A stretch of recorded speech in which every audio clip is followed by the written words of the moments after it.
ये बात। राम राम।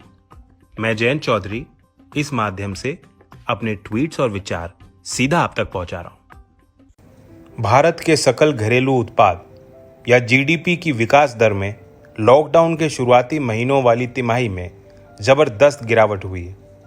केंद्र सरकार के सांख्यिकी मंत्रालय के अनुसार 2020-21 वित्त वर्ष की पहली तिमाही यानी अप्रैल से जून के बीच विकास दर में 23.9% की गिरावट दर्ज की गई।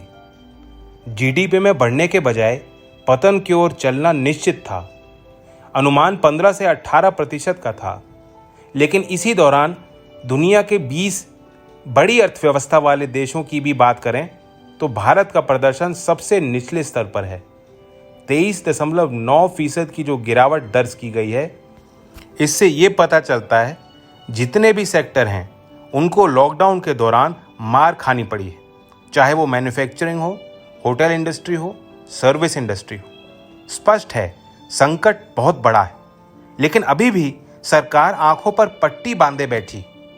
सरकार के मुख्य आर्थिक सलाहकार केवी सुब्रमण्यम दावा कर रहे हैं कि गिरावट उम्मीद के अनुरूप है। अब इतनी बड़ी गिरावट को देश के लिए नकारात्मक प्रदर्शन को उम्मीद बताना, यही कुछ गलत लगता है ना। सच्चाई तो यह है कि अभी नहीं, ये गिरावट कोई एक महीना या तिमाही की नहीं है। इससे पहले भी जनवरी मार्च तिमाही में भारतीय अर्थव्यवस्था में 3.1% की वृद्धि देखी गई, जो 8 साल में सबसे कम थी। लगातार इस सरकार के आर्थिक नीतियों और प्रबंधन पर प्रश्न चिन्ह लग रहा है। अभी भी अगर सरकार मानेगी ही नहीं तो सुधार कैसे होगा। सरकार से जुड़े लोग कह रहे हैं कि ये तो होना ही था। मोदी जी ने इतना सख्त लॉकडाउन किया था तो अर्थव्यवस्था पर प्रभाव तो दिखेगा ना। मैं पूछना चाहता हूं, अगर जान बचाने को सख्त लॉकडाउन किया था तो ऐसा है कि लाठी भी तोड़ दी और सांप भी जिंदा है। ना जान बची कोरोना से, नया व्यापार बचा भविष्य के लिए। दूसरी ध्यान देने वाली बात यह है कि सरकार से जुड़े अर्थशास्त्री बहुत पीठ थपथपा रहे हैं सरकार की। कह रहे हैं कि ग्रामीण क्षेत्र में, कृषि में विकास का दर बढ़ा है। ये इस बात को साबित करता है कि किसान खुशहाल हो रहे हैं और कृषि क्षेत्र में जो विकास दर है वो देश को इस चुनौती में उभारेगा। इस बात पर मैं आपको बताना चाहता हूँ, पहले अगर किसान को अपने फसल का अच्छा रेट और भुगतान मिल रहा है तो वह आत्महत्या क्यों कर रहे हैं। इस तिमाही में एग्रीकल्चर सेक्टर में जीवीए में ग्रोथ रेट 3.4% रही है। ये सही है कि एग्रीकल्चर ही देश की लाइफलाइन है, लेकिन सच्चाई ये है कि एक औसतन किसान का उदाहरण आप ले लें।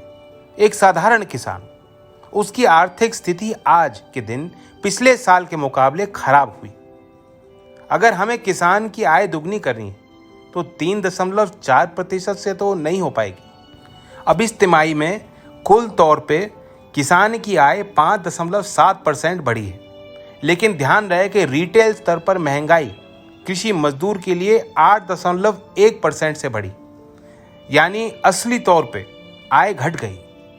CMIE के डेटा से पता लगता है कि पिछले वर्ष 2019-20 के पहली तिमाही और मार्च 2020 से लेकर 3 महीनों में मई तक खेत में काम कर रहे किसानों की संख्या 11 करोड़ से बढ़कर 12 करोड़ 20 लाख हो गई। यानी संकट की घड़ी में लोग गांव लौटे तो, लेकिन खेती में इतनी कमाई नहीं है कि सबको लंबे समय पोषण दे सके।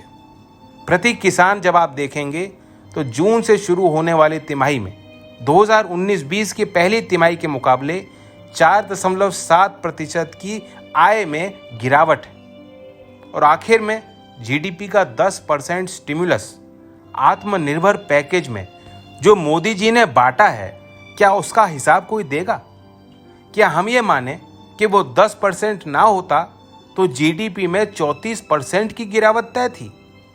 याद रखना चाहिए कि जब पेट को लात पड़ती है तो बुखार सर पे आ चढ़ता है। बहुत दिन झूठ नहीं चलेगा। अब युवा को अच्छी शिक्षा, नौकरी, कारोबारी को आर्थिक प्रगति की संभावनाएं, किसान को फसल का उचित दाम नहीं मिलेगा तो उस तांडव से धरती भी हिल सकती है। तो आज की ये बात जरा आप भी सोचें।